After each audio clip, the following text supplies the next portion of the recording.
Here's the brain. Much the largest part of the brain is the cerebrum. The cerebrum is partly divided in the midline into two cerebral hemispheres. Below the cerebrum and separate from it is the smaller cerebellum. The cerebrum and the cerebellum both grow out of the brainstem.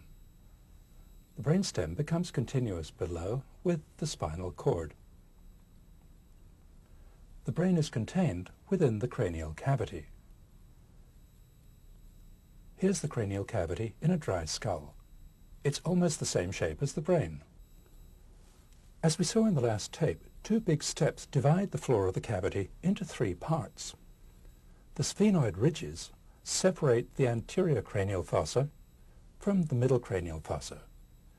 This part of the cerebrum, the frontal lobe, occupies the anterior cranial fossa. This part, the temporal lobe, occupies the middle cranial fossa. The petrous temporal bones separate the middle cranial fossa from the posterior cranial fossa. The posterior cranial fossa contains the cerebellum and the brainstem. Here's the foramen magnum. Now let's see how the cranial cavity looks in the living body. The cranial cavity is lined throughout by this layer of tough, shiny fibrous tissue, the dura. Below, the layer of dura passes through the foramen magnum, becoming continuous with the dura that lines the vertebral canal. Two important extensions of the dura create partitions within the cranial cavity. They're the falx and the tentorium. Here's the tentorium. Its full name is tentorium cerebelli.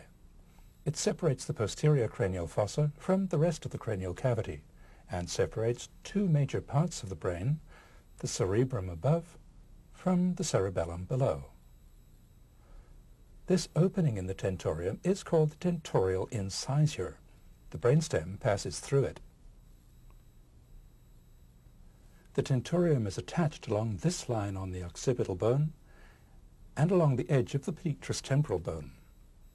Its attachment ends at the posterior clinoid process. The upper surface of the tentorium is continuous with the dura of the floor of the middle cranial fossa. In the midline, the tentorium is attached to the other major partition, the falx, which we'll add to the picture. This is the falx. Its full name is falx cerebri. The falx forms a midline partition between the two cerebral hemispheres. Here's its attachment to the tentorium. Along its length, it's attached to the occipital, parietal, and frontal bones.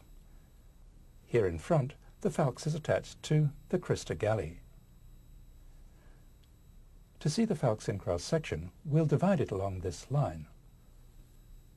Near its attachment, the falx splits into two layers, leaving a triangular space for the superior sagittal sinus, an important part of the brain's venous drainage system, as we'll see later in this tape.